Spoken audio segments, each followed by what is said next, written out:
지난주에 저희가 17장 1절로 9절까지 말씀을 통해서 하나님의 사역의 주체에 대해서 상고해 보았습니다.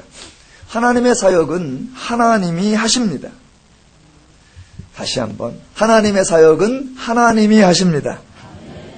물론 하나님이 사역을 행하실 때에 사람을 통해서 하십니다.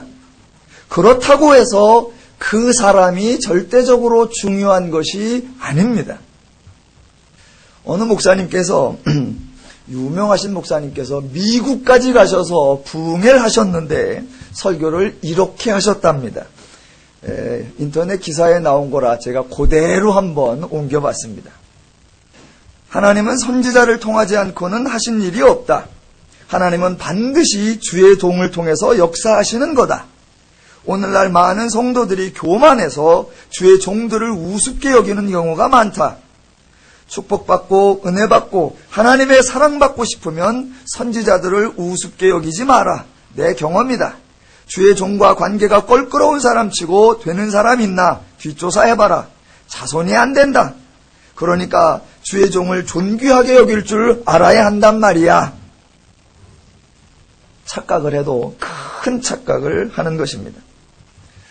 하나님이 써주시면 나를 써주신다는 그 자체로서 영광이요 감격을 해야 할 것이지, 마치 내가 없으면 하나님조차도 아무 일을 못하시는 것처럼 위세를 부리는 것은 오해라고 하기에는 너무 큰 오해요. 왜곡을 넘어서 교만의 극치를 보여주는 장면입니다. 그런 사람들에게 해주고 싶은 이야기가 예수와 나귀 이야기입니다. 예수님께서 나귀를 타고 예루살렘 성을 들어가실 때에 많은 사람들이 호산나 호산나 예수를 환영했었습니다. 그때 나귀가 생각하기를, 저 사람들이 나를 이렇게 환영하는구나 라고 생각한다면 얼마나 우스운 꼴이 되겠습니까?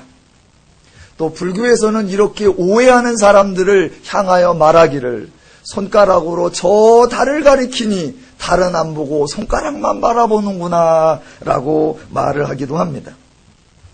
하나님의 사역은 언제나 하나님이 하십니다. 그 하나님의 사역에 우리를 사용하시는 이유는, 하나님의 목적은 어떤 과업의 달성이 아니라 바로 우리 인간이 하나님을 아는 것이기 때문입니다. 만약 특정한 과업이 목적이시라면 하나님은 아주 쉽게, 아주 빠르게, 아주 정확하게 벌써 다 이루셨을 것입니다. 그러나 하나님의 목적은 일이 아니라 저와 여러분 바로 인간입니다. 인간이 하나님을 알고, 인간이 하나님의 말씀을 이해하고, 인간이 하나님의 축복을 누리며 사는 것, 그것이 하나님의 목적입니다. 하나님이 행하시는 일에 인간을 동참시켜서 하나님이 일이 수월해지거나 하나님이 도움을 받으신 적이 없습니다. 도리어 인간을 쓰셨기에 언제나 문제가 복잡해지고 일이 꼬이고 일이 더뎌지고 혼란스러워질 뿐이었습니다. 그럼에도 불구하고 하나님은 신실하게 우리와 함께 일하십니다. 그 하나님의 신실하심이 우리에게 은혜요 축복이 되는 것입니다. 하나님의 일하심과 그 일하심에 우리를 동참시키심에 대한 오해에는 동서고금이 차이가 없습니다. 모든 저와 여러분 죄인들은 자신을 착각하는 데에 일가견이 있습니다. 변화산에서 하나님께서 제자들을 향하여 그의 말을 들으라 라고 선언하셨습니다. 들으라 라는 말은 복종하라거나 경청하라는 의미가 아니라고 했습니다. 들으라 라는 말씀은 우리에게 들을 것이 있는 그 내용을 강조하는 말입니다. 그 내용, 즉 예수가 하는 일, 예수가 왜 오셨는지, 예수가 어떤 원리로 사는지, 예수가 무슨 일을 당할 것인지, 결국 예수가 어떤 일을 완성하고 그 결과로 우리가 어떤 모습이 될 것인지를 너희는 알아라 라고 말씀하시는 것입니다. 그의 말을 들으라. 그의 말을 들어보면 모든 일을 하나님이 하시겠다고 선언하시는 겁니다. 제자들이 바로 그러한 하나님의 선포를 들은 것입니다. 그 선포를 듣고 하는 질문이 오늘 10절입니다. 제자들이 물어 이르되 그러면 어찌하여 서기관들이 엘리야가 먼저 와야 하리라 하니까? 제자들이 왜 이런 질문을 하는지 이해가 되십니까? 지금 제자들은 엘리야가 와서 무엇을 할 것이라고 기대를 하고 있다라는 겁니다. 죄송합니다.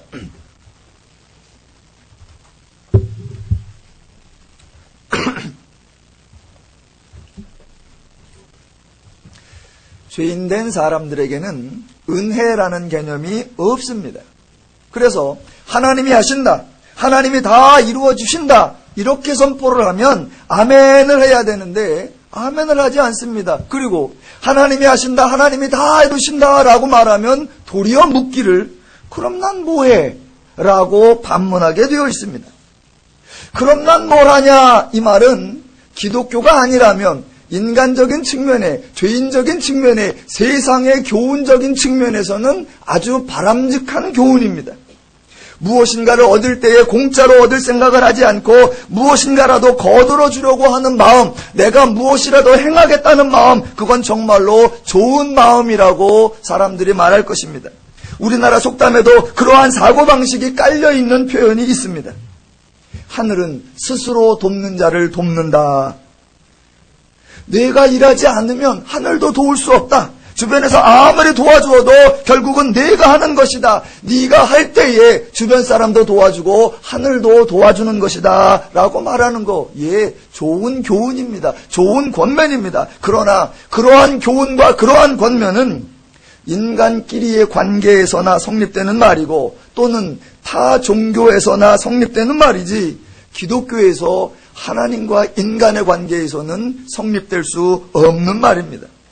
그런데 그런 사고방식이 죄인들에게 아주 뿌리 깊게 박혀 있습니다. 본문에서도 하나님께서 직접 선포하시기를 하나님이 하신다라고 하여도 그 말을 들은 제자들이 아멘 하는 것이 아니라 제자들이 하는 질문, 그럼 엘리야는 뭐해요? 라고 묻는 것입니다. 16장에 가보면 예수님께서 시대의 표적을 말씀하실 때 이런 말이 나옵니다. 16장 3절, 너희가 날씨는 분별할 줄 알면서 시대의 표적은 분별할 수 없느냐라고 물으신 적이 있습니다. 사람들은 예수님이 말씀하시는 시대의 표적 같은 것을 전혀 분별할 수가 없었습니다. 왜냐하면 사람들의 생각에 메시아가 나타나려고 하면 그 전에 징조, 예표, 표적이 있어야 되는데 그것이 바로 엘리야가 오는 것이었습니다. 엘리야가 먼저 와서 무엇인가를 행한 후에 메시아가 등장한다, 그런 레파토리를 가지고 있는데 아직 엘리야가 나타났다고 생각하지 않는 사람들에게 메시아 또는 그리스도가 나타났다, 그 시대의 표적을 알 수 있느냐? 전혀 없었던 것입니다.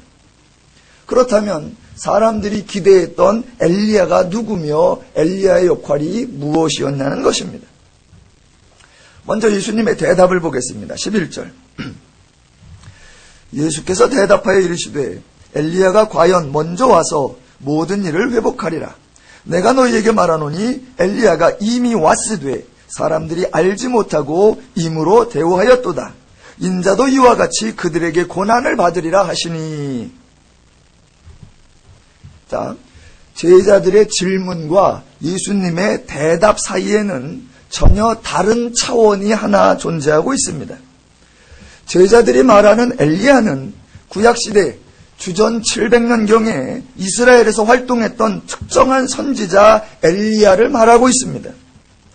그는 이미 구약 사람이고 과거의 사람입니다. 반면에 예수님이 지금 본문에서 말하는 엘리야는 그 특정한 인물 엘리야를 지적하는 것이 아닙니다.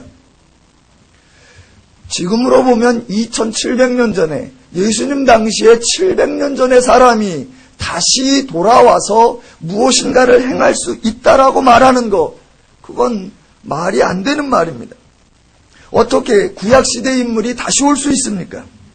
본문에서 말하는 엘리야는 개인 엘리야를 말하는 것이 아니라 엘리야의 캐릭터를 말하는 것입니다. 그 차이점을 분별하셔야 합니다.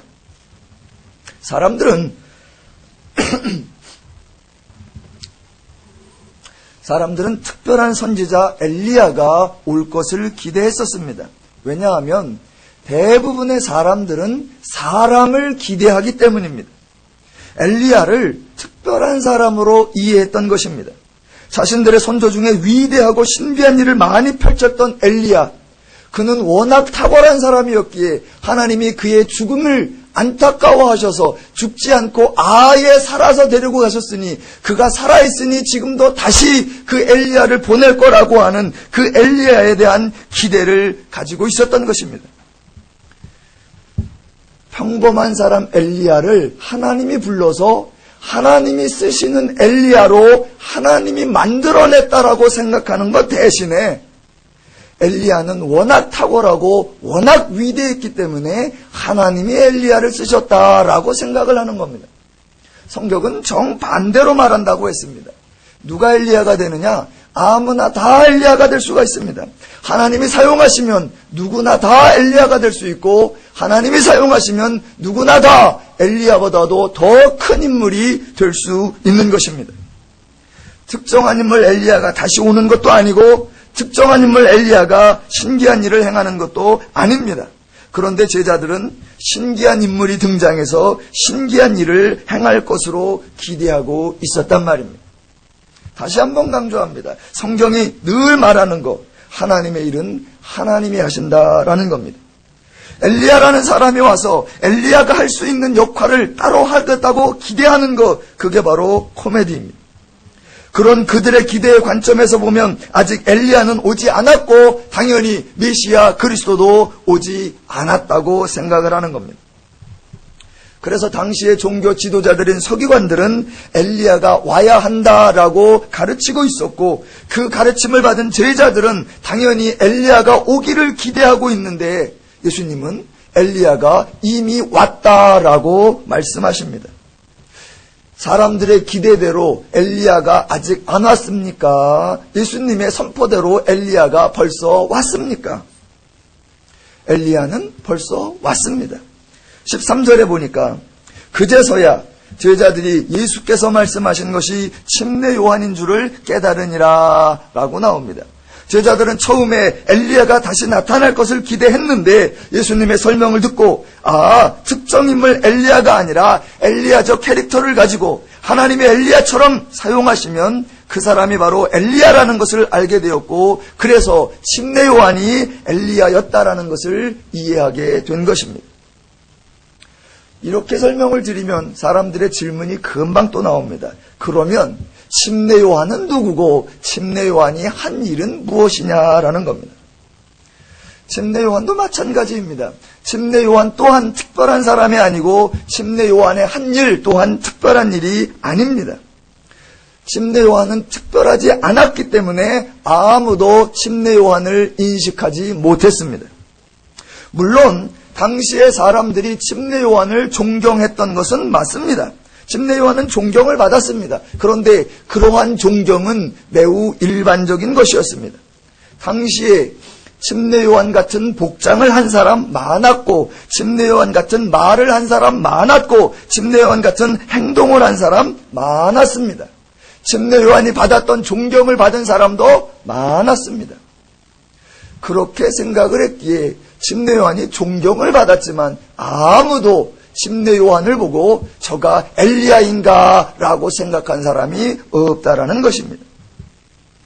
침례 요한이 특별하거나 침례 요한의 말이나 행동이 특별한 것이 아니라, 하나님이 침례 요한과 그의 삶과 그의 사역을 특별한 것으로 여겨주셨다는 것입니다.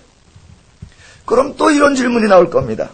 아니, 그 자체가 특별하지 않고 하나님이 그렇게 여겨주시는 거라고 한다면, 그러면 우리가 어떻게 침례 요한이 엘리야 같은 인물인지를 아느냐?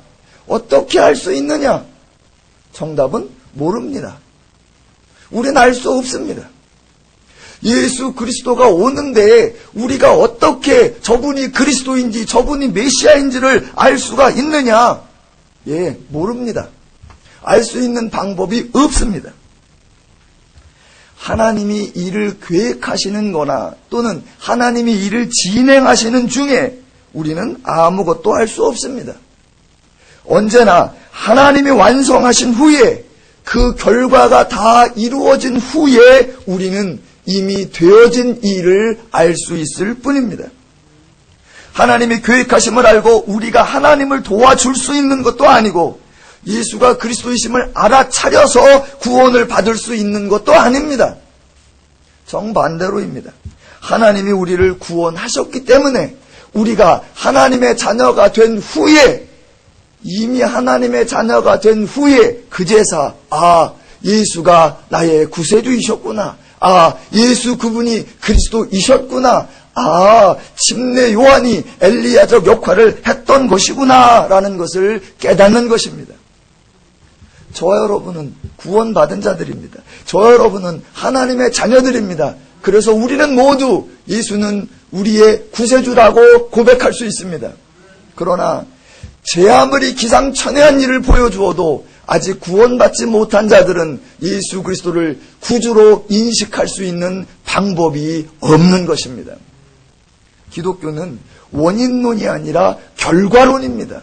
하나님께서 이루어 놓으신 후에야 우리는 인식할 수 있는 것입니다. 당시 서기관들은 엘리야가 와야 한다고 생각했으나 예수님은 이미 엘리야가 왔다고 선언했습니다. 사람들이 침례 요한을 엘리야로 인식하지 못했던 것입니다. 그렇다고 해도 예수님은 당시 사람들의 무지를 책망하거나 혼내지 않았습니다. 왜냐하면 그들이 모르는 것은 당연했기 때문입니다. 자, 예수님 자체에 대해서도 마찬가지예요. 예수 자신이 메시아로 그리스도로 오셨음에도 불구하고 아무도 알아차리지 못했습니다. 자기를 알아차리지 못하고 자기를 십자가에 못 박는 것에 대하여 예수는 책망도 꾸짖지도 않습니다. 왜? 그들은 그렇게밖에 할 수 없다는 것을 알았기 때문입니다. 자, 침례 요한이 엘리야적 역할로 왔는데 사람들은 전혀 모르고 있었습니다. 또 당시 유대교인이나 또는 오늘날의 유대교인 또는 모든 현대 사람들이 하나님이 아직 인간의 문제를 해결하지 않았다고 생각하고 있습니다.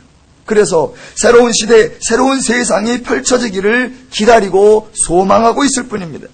그런데 예수님은 문제를 해결하셨다고 말합니다. 다 이루셨다라고 선언하십니다. 무엇이 옳을까요? 잘 분별해 보십시오. 아직 엘리야가 오지 않았다고 기다리고 있는 사람들이 있고, 예수님은 엘리야가 벌써 왔다라고 말씀하고 계시고, 어떤 사람들은 아직 세상이 좋아지지 않았다, 아직 세상이 달라지지 않았다, 아직 인간의 문제가 해결되지 않았다라고 말하는 부류가 있고, 예수님께서는 인간의 문제를 해결했다, 모든 것이 다 이루어졌다, 하나님의 나라가 왔다라고 말씀하고 계신다는 겁니다. 무엇이 옳을까요? 제가 안타까워하는 것은 오늘날 기독교에 하나님의 선포가 적다라는 것입니다. 하나님의 선포, 즉 인간의 문제가 죄이고 예수 그리스도가 그 인간의 문제, 죄를 해결하셨고 새로운 세상, 새로운 시대가 이미 벌써 완성되었다는 선포가 기독교에 너무 적다라는 것입니다. 기독교의 설교를 들어보면 마치 아직 예수가 오시지 않은 것처럼, 마치 예수가 아무것도 행하지 않은 것처럼 말하는 것을 들을 때에 저는 너무너무나 안타까운 것입니다. 세상이 미래를 기대하고 소망을 말하는 것은 이해합니다. 그러나 기독교조차도 좀 더 살기 좋은 세상, 좀 더 나은 미래를 운운하는 것은 정말로 비극적인 일입니다. 다시 한번 확인하겠습니다. 예수님은 이미 이 땅에 오셨고 이미 십자가를 지셨고 부활하셔서 우리의 문제를 해결하셨습니다. 저와 여러분은 이미 행복과 자유와 평안과 기쁨을 얻으셨습니다. 어떻게 해요? 하나님의 은혜로. 어떻게 해요? 하나님의 일하심으로.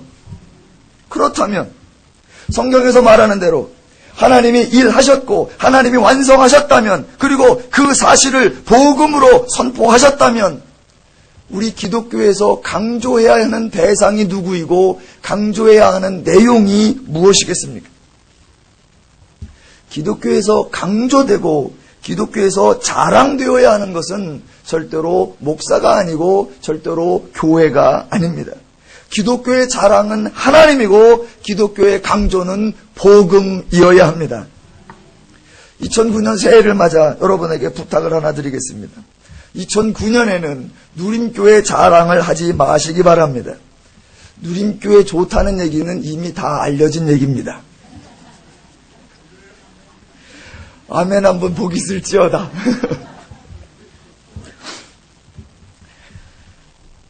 예. 또 2009년에 누림교회 성도들은 누림교회 목사 자랑하지 마시기 바랍니다. 아멘 하세요. 목사 자랑하지 마십시오. 왜? 기독교가 자랑해야 되는 것은 하나님이고 기독교회가 강조되어야 되는 것은 하나님의 복음, 기독교의 말씀, 하나님의 진리인 겁니다. 우리는 하나님을 자랑하고 하나님의 복음을 자랑해야 합니다. 목사가 설교하는 거 자기가 개발한 거 절대로 아니라 그랬습니다. 저 원래 여기 있는 거 하는 거예요. 여기 있는 거. 이거 없이 제가 뭔가를 창안해서 하는 게 아니라 여기 있는 거 하는 거고 이거를 다만 풀어서 설명하는 것뿐입니다. 제가 내용이 창의적이거나 독창적이거나 기발한 게 아닙니다. 하나님의 복음이 창의적이고 하나님의 복음이 세상에 신기한 거고 하나님의 말씀이 우리에게 새로운 것입니다.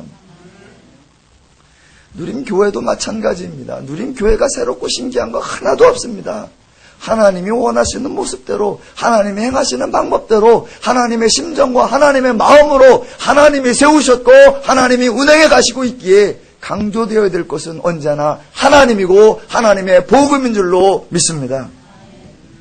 새해에 하나님을 자랑하시고 하나님의 복음을 자랑하시는 저와 여러분 되시기를 주님의 이름으로 축원합니다. 자, 하나님의 일하심과 인간의 일이라는 관점에서 그 다음 본문으로 한번 넘어가 보겠습니다. 자, 산에서 내려오셔서 예수님께서 무리에게 다다르자 자기 아들이 간질 걸린 사람이 예수님께 나와왔다고 합니다. 자, 그 사람과 예수님의 대화가 한 번 나오고 예수님이 치유해 주시고 또 제자들과 예수님의 대화가 한 번 나옵니다. 그런데 예수님께서 병자의 아버지에게 하시는 말씀과 제자들에게 하시는 말씀이 다르다는 것을 여러분은 본문을 통해서 발견하셨을 겁니다. 병자의 아버지에게는 믿음이 없고 패역한 세대요 라고 말씀하시고 제자들에게는 너희 믿음이 작은 까닭이니라 라고 하십니다. 왜 이런 차이가 날까요? 예수님도 팔은 안으로 굽나요? 왜 이런 차이가 나는지를 구분하셔야 합니다. 제가 자주 강조하는 바 하나님은 모든 인간을 동일하게 다룬다 그랬습니다. 하나님 앞에 모든 인간은 다 똑같다 그랬습니다. 그런데 또 하나님은 다르게 대접하십니다. 왜 그럴까요? 언제는 동일하게 다루시고 언제는 다르게 다루시는지 살펴보겠습니다. 자, 15절 16절 보겠습니다. 주여 내 아들을 불쌍히 여기소서. 그가 간질로 심히 고생하여 자주 불에도 넘어지며 물에도 넘어지는지라. 내가 주의 제자들에게 데리고 왔으나 능히 고치지 못하더이다. 자, 이게 병자의 아버지가 한 말인데 이 말 다음에 내가 당신의 제자들에게 데려왔는데 그들이 고치지 못하더이다 라고 말하니까 예수님께서 대답을 뭐라고 하시냐면 믿음이 없고 패역한 세대여 내가 얼마나 너희와 함께 있으며 얼마나 너희에게 참으리요 그를 이리로 데려오라. 이 병자의 아버지가 왜 제자들에게 이런 말을 할까요? 여러분이 이 병자의 아버지라고 한번 생각을 해보십시오. 여러분 가족 중에 한 사람이 아픕니다. 그래서 여러분이 이제 그 환자를 데리고 직접 병원으로 갑니다. 병원에 가니까 의사가 없어요. 의사가 없다라고 하면 표현이 이상하네. 원장님이 안 계셔. 대신 가운 입은 어떤 의사가 있어. 흔히 말하면 인턴 같은 거겠죠, 이제.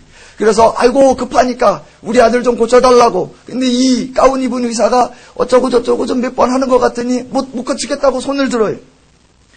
그러고 있는 찰나에 원장님께서 딱 도착을 하십니다. 그러면 그때 환자 아버지가 분노가 폭발하면서 하시는 말씀이 내가 당신네 병원에 당신네 의사들에게 데리고 왔는데 고치지 못하더라. 라고 큰 소리를 칠 겁니다. 뭔 소리냐면 이 의사들이, 이 가운 입은 사람이 능력이 없다, 재주가 없다, 실력이 없다, 기술이 없다 라고 한마디를 할 겁니다. 왜 그런 말을 하냐면 가운 입은 사람은, 의사라는 말을 듣는 사람은 이걸 고칠 수 있는 능력이 있다라고 생각을 하고 있기 때문입니다. 반대로 한번 생각을 해보겠습니다. 여러분이 환자 아버지이신데 그 환자를 데리고 저한테 왔습니다. 참고로 저는 의술을 배운 적이 없습니다. 의사도 아니고 의술을 배운 적도 없습니다. 그런데 여러분이 무슨 이유인지 저한테 환자를 데리고 왔습니다. 그러니까 제가 이렇게도 보고 저렇게도 보고 눌러도 보고 쥐야도 몇 번 해보고 이렇게 했는데 만약 하나도 달라지지 않았습니다. 못 고쳤습니다. 그럼 여러분이 저에게 화를 내시겠습니까? 아니요. 그냥 혹시나 했더니 역시나 하구나 쯧쯧쯧 그러고 가실 겁니다. 왜냐하면 제가 고칠 능력이 없다는 걸 알고 계시기 때문에 화낼 이유가 없다는 겁니다. 무슨 차이가 나느냐? 여러분이 환자를 데리고 간 그 사람이 환자를 치유할 능력이 있는 줄로 생각을 했느냐, 치유할 능력이 없는 줄로 생각하느냐에 따라 여러분의 반응이 달라진다는 겁니다. 대부분의 사람들은 예수님께 자기 아들을 데리고 올 때에 제자들이 그 병을 고칠 수 있을 줄로 생각을 한 것입니다. 실제로 제자들은 그런 능력이 없습니다. 만약 그런 능력이 있다고 해도 그 능력은 제자들의 능력이 절대로 아니라 하나님의 은혜입니다. 그런데 사람들은 하나님이 무엇인가를 행하신다, 하나님이 고치신다, 하나님이 역사하신다, 하나님이 은혜를 주신다, 이런 개념이 없는 겁니다. 그러니까 제자들에게 왔을 때 제자들이 그런 능력이 있는 줄 알았는데 그런 재주가 없구나라고 말하는 거예요. 만약 제자들이 고쳤다라고 하면 그 사람들은 제자들이 대단한 능력이라고, 제자들의 능력이라고 생각을 할 것입니다. 그런데 고치지를 못하니까 제자들이 능력이 없다고 불평을 하는 겁니다. 자, 그 불평을 제자들에게 해야 되는데 제자들이 못 고치니까 바로 그때 예수님이 오니까 불평을 예수님께 해야 되는 겁니다. 왜 예수님께 불평을 해야 될까요? 제자들이 그런 능력이 없는 것으로 판결되었으니까 과연 스승이라고 하는 당신은 그런 능력이 있느냐라고 말하는 겁니다. 즉 예수를 하나님의 아들, 하나님의 대리자로 온 그리스도라고 생각을 하는 것이 아니라 그 제자들을, 무리들을 이끌고 다니는 스승 정도로만 생각하고 있는 겁니다. 그래서 제자들은 못 고쳤는데 스승은 좀 난가라고 기대를 하는 것이 아니라 조롱하는 거고 비아냥거리는 겁니다. 제자들의 수준을 보니까 당신의 수준도 뻔하다 그러면서 그 스승에게 조롱과 불평을 해대는 겁니다. 그런데 객관적으로 보면 이 장면이 참 웃기는 장면입니다. 자고로 인간이 참 웃겨요. 자고로 죄인이 참 우스운 존재입니다. 왜 그러냐면 보세요. 여러분 예수님이 언제 병원 차린 적이 있습니까? 예수님이 언제 전단지 뿌려가지고 병 고친 사람 다, 병 고치고 싶은 사람 다 와라 내가 고쳐줄게 그런 적이 있냐고요. 예수님은 한 번도 그런 적이 없습니다. 그저 예수님이 지나가다가 보고 불쌍히 여기셔서 도와주었고 그 소식을 자기들이 들었고 자기들이 필요하니까 혹시나 도움을 받을까 해서 예수님을 찾아온 겁니다. 또는 제자들을 찾아온 거죠. 그래서 만약 고침을 받는다면 그건 횡재고 고침을 못 받으면 그건 원래대로 본전입니다.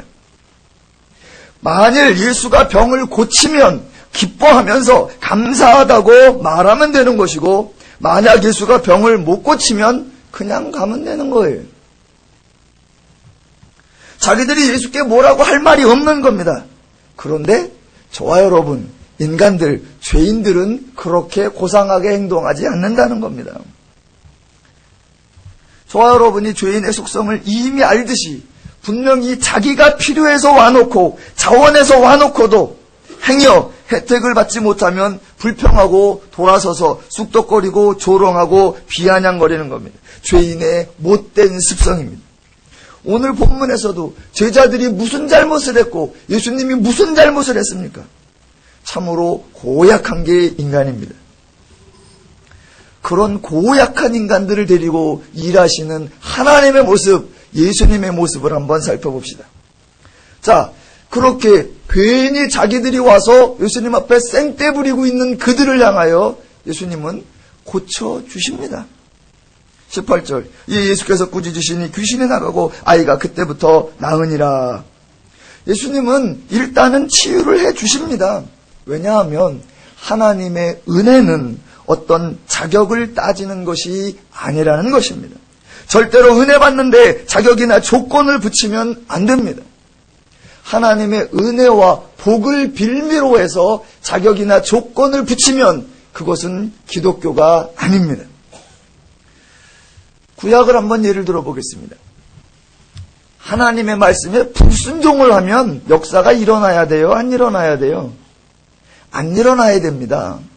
어느 날 모세가 광야를 가고 있는데 백성들하고 함께 가고 있는데 먹을 물이 떨어졌어요. 그래서 백성들이 모세에게 우리를 목말라 죽이려고 하느냐, 차라리 애굽으로 돌아가는 게 낫다 하도 들이대니까 모세도 하나님에 대하여 어떻게 이렇게 일을 하십니까? 나 죽겠네 항변을 했습니다. 그러니까 하나님께서 걱정하지 마라 모세야, 반석을 명하여 물을 내라 그러셨습니다. 그러면 가서 반석을 명하여 물을 내야지요. 그랬는데 모세가 반석을 명하지 않고 반석을 2번 쳤다라고 했습니다.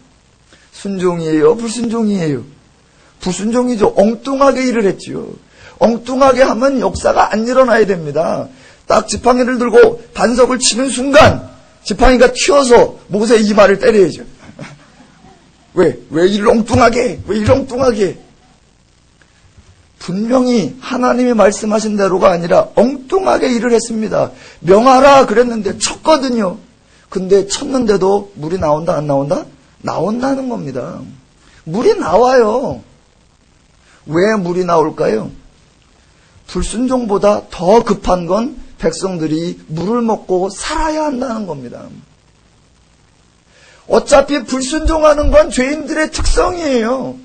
인간의 조건에 따라서 하나님이 일하시는 것이 아니고 하나님의 긍휼하심에 따라 하나님이 일하신다는 겁니다.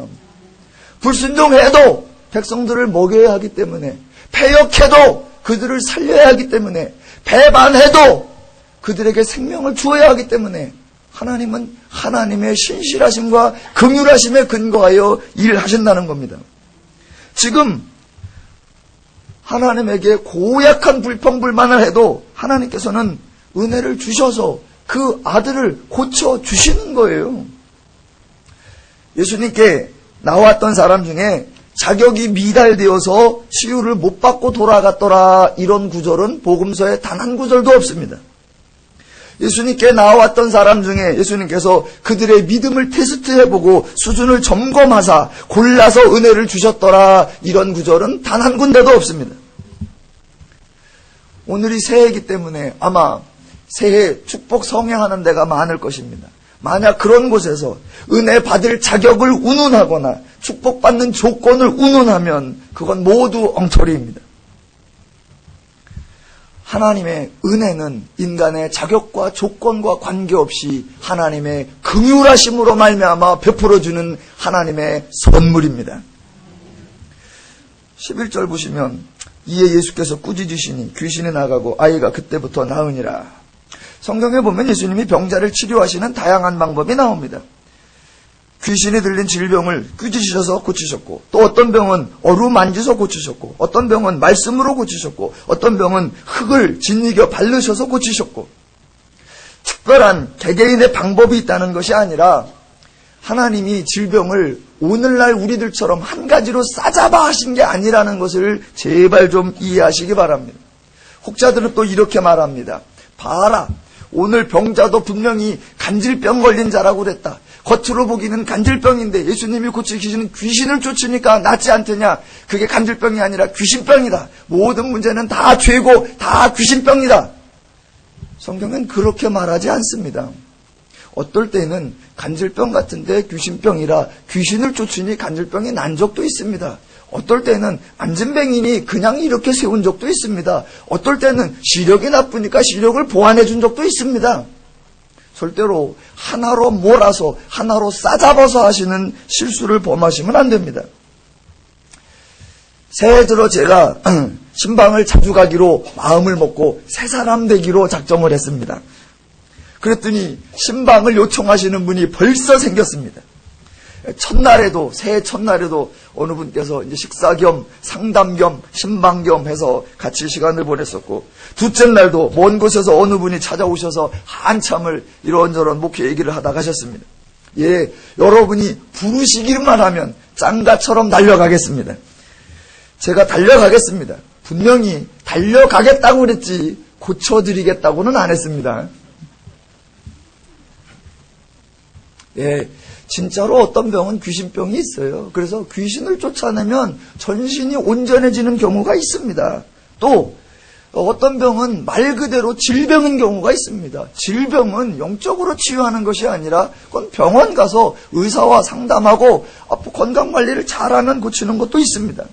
그래서 여러분께서 저에게 요청하시면 달려가서 제가 기도도 하고 제가 할 수 있는 것을 다 하겠습니다.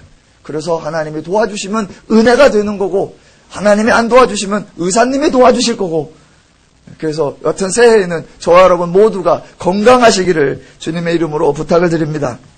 자, 여하튼 그런 고약한 그 환자의 아버지에게도 예수님은 역사를 하셨다 그랬습니다. 왜 역사하느냐? 하나님의 목적을 바로 이해해야 한다는 것입니다. 예수님의 목적은 병을 치유하는 것 그 자체가 목적이 아닙니다. 예수님의 목적은 사람들이 하나님을 아는 것, 그것이 목적입니다. 저들이 하나님을 모르는 것은 당연합니다. 엉뚱한 기대를 하는 것도 당연합니다. 그래서 그들을 책망하는 것이 아니라 요구를 들어주시는 겁니다. 요구를 들어주시는 과정을 통해서 하나님을 알게 하시는 겁니다. 이 장면에서 저들에게 알리시는 하나님의 교훈이 무엇일까요? 자, 예수님께서 이렇게 대답을 하십니다. 믿음이 없고 패역한 세대여. 여러분, 믿음이 없고 패역한 세대라는 말은 왜 안 믿어? 너희들은 왜 믿음이 없냐? 이런 책망이 절대로 아닙니다.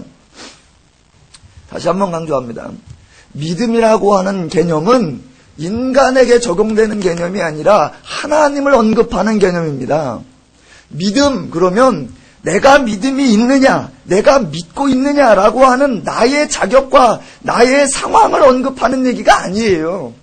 성경에서 믿음을 말할 때는 내가 할 수 없는 영역이기 때문에 하나님이 하신다라는 말을 하는 거예요. 그래서 믿음으로 합니다라는 말은 제가 믿어서 믿음으로 해요 이런 말이 아니라 나로서는 재주가 없고 하나님이 하시는 겁니다 라는 말을 성경은 믿음으로 한다라고 표현을 하는 것입니다. 지금 많은 사람들은 제자들이 병을 못 고치자 제자들이 능력이 없다라고 생각을 한 겁니다. 제자들이 병을 고친다면 그거는 제자들의 능력이 아니라 하나님의 능력인데 그 사람들은 하나님이 하신다는 개념이 없는 겁니다. 그래서 예수님께서 그들을 향해 이렇게 말씀하시는 겁니다.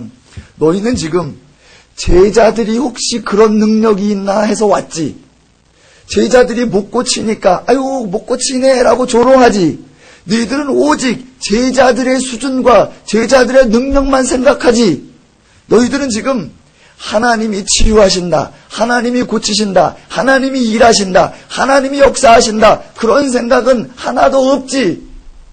그 말이 믿음이 없는 세대요 라는 말입니다. 왜 안 믿어? 왜 그것도 못 믿어?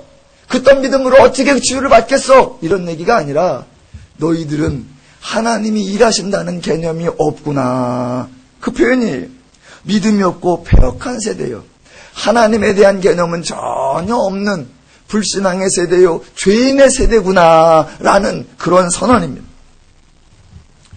자, 그들을 예수님께서 고쳐주시고 이렇게 가르쳐준다고 해서 저들이 당장 예수를 알고 하나님을 아는 것은 아닙니다.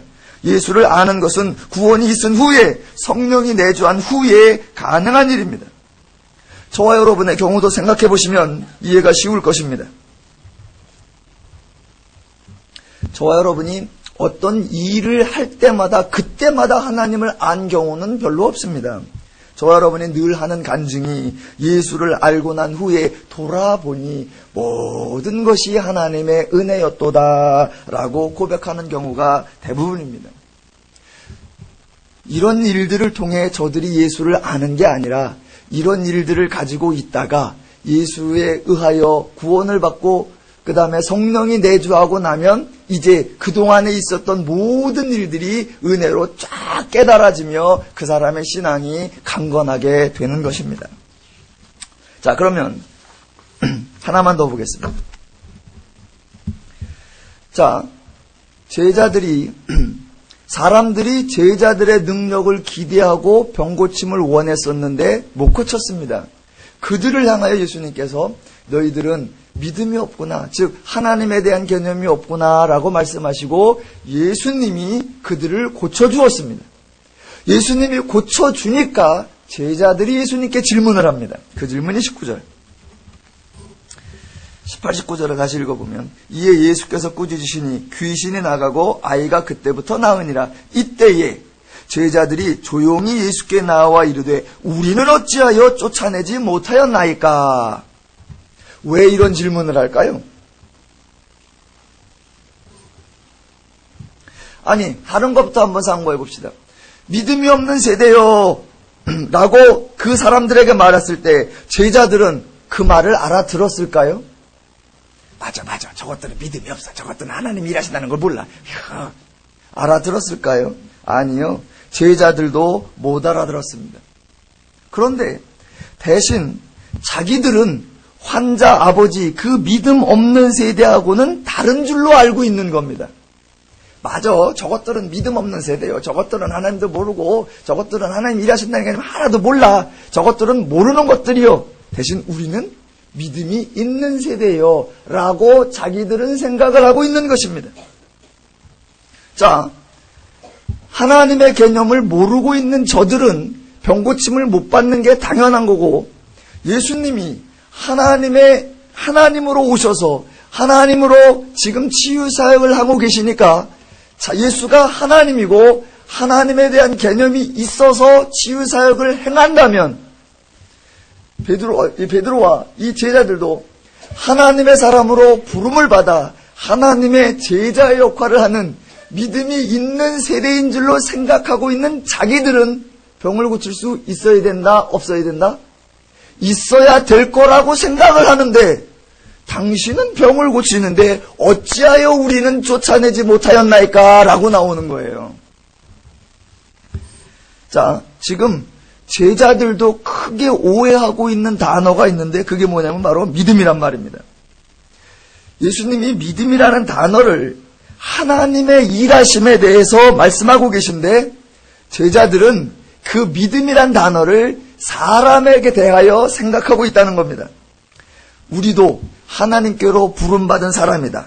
우리도 하나님의 종이다. 우리도 하나님을 아는 자들이다. 그러면 우리도, 나도 예수가 했던 그런 능력, 그런 치유를 행할 수 있어야 되지 않겠느냐? 즉, 이 치유라는 것을 하나님이 일하신다라는 것을 능력과 재주와 기술로 생각하는 겁니다. 자, 그런 질문에 예수님께서 너희 믿음이 작은 까닭이니라 라고 말씀하십니다. 자, 여기서 아까 환자의 아버지 보고는 믿음이 없는 세대요 라고 말하고 제자들에게는 믿음이 작은 자들이다 라고 표현한단 말입니다. 여기서 사람을 다르게 보세요. 자, 예수님은 사람들을 동일하게 대접하고 또 다르게 대접한다고 했는데 예수님이 사람들을 부르실 때, 사람들에게 은혜를 주실 때 그때에는 다른 사람이 없습니다. 다 똑같은 거니까 동일하게 적용을 하십니다. 그런 동일한 자들 가운데서 부르십니다. 그러면 부름을 안 받은 사람과 부름 받은 사람, 구원을 안 받은 사람과 구원을 받은 사람, 은혜를 안 받은 사람과 은혜를 받은 사람하고는 다릅니다. 그건 당연히 달라야죠. 저와 여러분이 은혜를 받기 전에는 똑같은 사람이었습니다. 그런데 은혜를 어떻게 받았습니까? 자격이 있어서요? 아니요. 오직 은혜로. 이제 은혜를 받았으니까 은혜를 안 받은 자들과 은혜를 받은 저와 여러분은 다른 자들이 된 것입니다.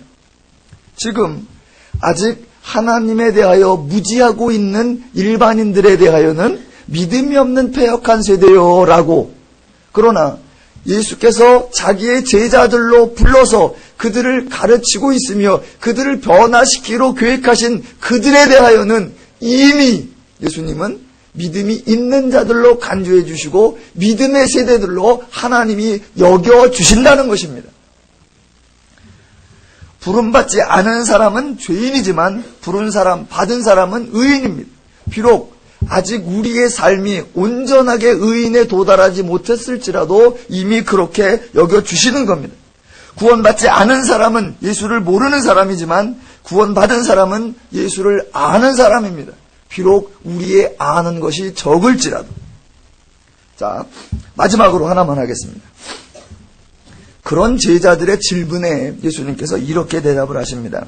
20절 맨 마지막에 진실로 너희에게 이르노니 만일 너희에게 믿음이 겨자씨 한 알만큼만 있어도 이 산을 명하여 여기서 저기로 옮겨지라 하면 옮겨질 것이요 또 너희가 못할 것이 없으리라.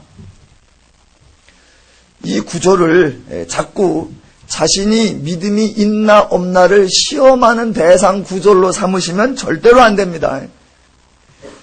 지금부터 한 20년 전에 제가 이제 신학교 처음 가서 전도사 생활 처음 시작할 때 난 이제 부름받은 전도사다. 난 이제 하나님의 일꾼이다. 나는 믿음이 있다. 이제 주님께서 가라시면 어디든지 갈 것이며 주님께서 죽으라면 나도 죽을 것이다. 그땐 멋모르고 그런 용기를 낸 적이 있습니다. 그래서 하루는 기도원에 가서 기도하다가 마당 앞에 딱 나와가지고 이산아 저리 가라. 안 가대. 저산아 이리 와라. 안 가대.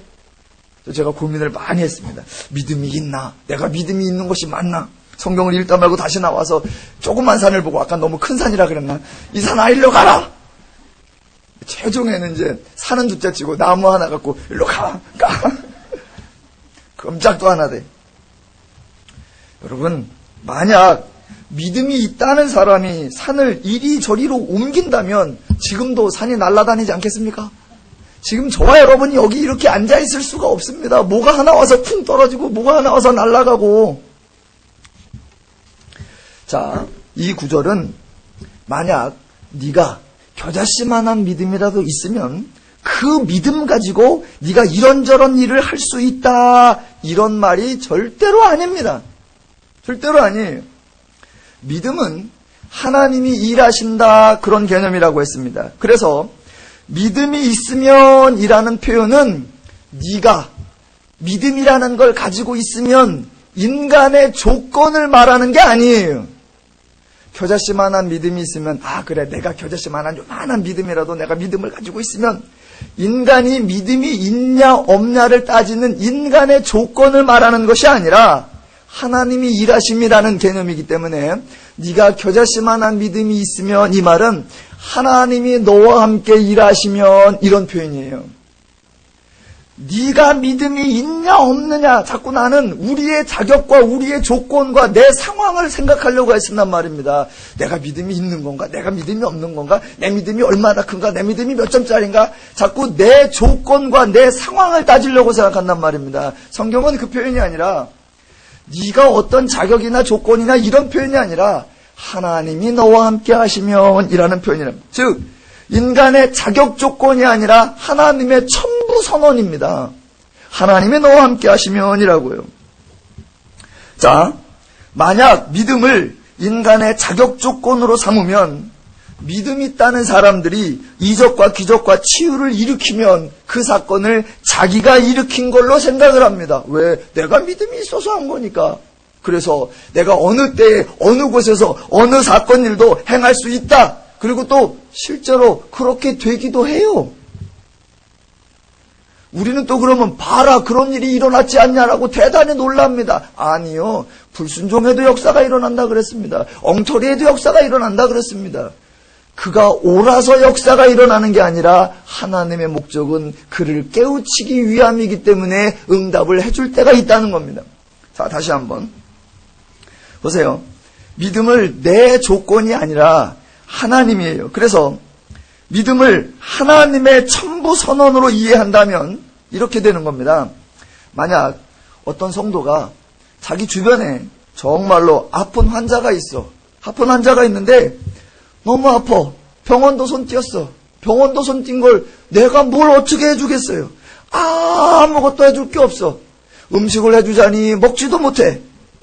잠을 재워주자니 내가 대신 잘 수도 없고, 고쳐주자니 고칠 수도 없고, 피를 주자니 혈액형도 다르고, 아무것도 해줄 수 없어. 아무것도 해줄 수 없을 때 그저 그냥 옆에 가가지고 아휴 어쩌나 그러면서 그냥 마음속에 안타까운 생각이 들고 불쌍한 생각이 들고 긍휼한 생각이 들어서 내가 해줄 게 아무것도 없네. 그냥 기도는 안 보냐. 그냥 해줄 게 없으니까 하나님 좀 어떻게 좀 해보세요. 하나님 좀 고쳐주세요. 그랬더니 고쳐줬대. 내가 믿음이 있어서 내가 믿음을 가지고 뭐가 한다 이런 얘기가 아니라 너희에게 겨자씨만한 믿음이 있으면 그 말은 하나님이 하시면 이란 표현이란 말입니다. 나는 할 수 없어. 내가 기도로 이걸 고쳐야지가 아니라 도무지 할 게 없어서 한 게 기도예요. 내가 해줄 수 있는 게 없어서 기도예요. 그래서 그냥 하나님 막 기도도 막 명령 기도와 선포 기도가 아니라 막 구걸하는 기도. 하나님 어떻게 좀 해봐요. 그랬는데 일어났대. 치유가 됐대. 고쳐졌대. 그때 가장 놀라는 게 누구냐면 기도한 사람이에요. 일어나 고침받은 사람이 어머 집사님 손잡으면 깜짝 놀래. 기도하다 사실은 졸았거든. 근데 그런 일이 일어나는 거예요. 이러면서 자기 가슴이 제일 먼저 놀라는 거예요. 그때 그가 하는 말이 뭐예요? 이건 누가 하셨다? 하나님이 하셨다라고 말할 수밖에 없는 거예요. 왜? 자기는 아무것도 한 게 없으니까. 아무것도 한 게 없으니까. 자, 무슨 말이냐면 결론입니다. 믿음이 있다라고 하면 사람들은 믿음이 있다라는 것 때문에 내가 무엇을 할 수 있을까? 내가 얼마나 할 수 있을까라고 내가 그 믿음을 가지고 내가 그 믿음을 어떻게 활용하며 써먹을까? 그 믿음을 내가 소유한 상태로 내가 운영할 생각을 한단 말입니다. 아니요. 믿음은 내게 아니라 하나님이라는 것을 인정하는 거예요. 그 하나님이에요. 그래서 믿음이라는 것을 가지고 요 특별한 능력과 재주와 신기한 기술로 요 믿음의 역사를 어떻게 써먹을까가 아니라 그 이적과 기적과 재주는 전혀 무관한 채 하나님을 인정하는 거예요. 그러니까 마음속에 하나님의 마음을 갖는 거고 하나님의 심정을 갖는 거고 하나님의 원리를 갖는 거고 하나님의 가치를 갖는 거고 하나님의 기준을 갖는 거예요. 그 뒤에 무슨 일이 일어나느냐 그건 전혀 신경 쓰지 않는 거예요. 자, 조금 아까 말씀드린 거 병자에게 간 것도 병을 믿음으로 고쳐버리라 이게 아니라 하나님의 마음과 심정이 들어가 있는 거예요. 뭐 불쌍하고 애타고 긍휼히 여기고 안타깝고 그것뿐만 아니라 그 마음으로 저를 위하여 어떻게든 하나님께 도움을 구해볼까라고 하는 사랑과 자비의 마음이 들어가는 거예요. 하나님의 마음과 하나님의 심정과 하나님의 원리로 그 뒤에 일어나는 건 내가 신경 쓰는 게 아니에요. 우리는 하나님의 원리와 심정과 마음 이걸 가지고 행동하는 거 여기가 우리가 할 일인데 사람들은 이건 안 해. 전혀 신경 안 쓰고 믿음이 있으면 이 산 갖고 저로 가라 그럴 수 있다 그랬어. 저 산을 이쪽으로 옮길 수 있다 그랬어. 믿음을 전부 다 능력과 재주와 기술로 보는 거예요. 아니요. 자, 이 표현이 어떻게 됩니까? 너희가 겨자씨만한 믿음이 있으면 산이 절로 간다 이런 표현이 아니라 하나님이 너와 함께 계셔서 하나님이 그러한 필요가 있고 그러한 요구가 있고 그것을 해야 할 일이 생긴다면 하나님께서 너의 입을 통하여 너의 손을 통하여 너의 역사를 통하여 이 산을 저 산으로 옮길 수도 있다. 그 하나님을 알아라 라는 결론으로 가는 겁니다. 오늘 우리는 그 하나님의 일하심을 선포하며 고백하는 겁니다. 무엇을 통해? 예배 후에 행하는 주의 만찬을 통해 나의 구원받음, 내 수고가 아니라 예수 그리스도의 십자가 사건을 통해서 오늘날 나의 삶의 평화와 기쁨, 나의 어떤 인간적인 조건의 풍족함이 아니라 하나님께서 내 마음속에 주시는 자유와 기쁨을 통해 그것을 주의 만찬을 통해 고백할 것입니다. 새해에도 그 하나님을 아시고 그 하나님의 원리와 마음과 심정으로 행동하셔서 하나님의 역사를 펼치시며 하나님의 은혜를 누려가시기를 주님의 이름으로 축원합니다. 주님의 이름으로 축원합니다. 주님의 이름으로 축원합니다. 주님의 이름으로 축원합니다. 주님의 이름으로 축원합니다. 주님의 이름으로 축원합니다. 주님의 이름으로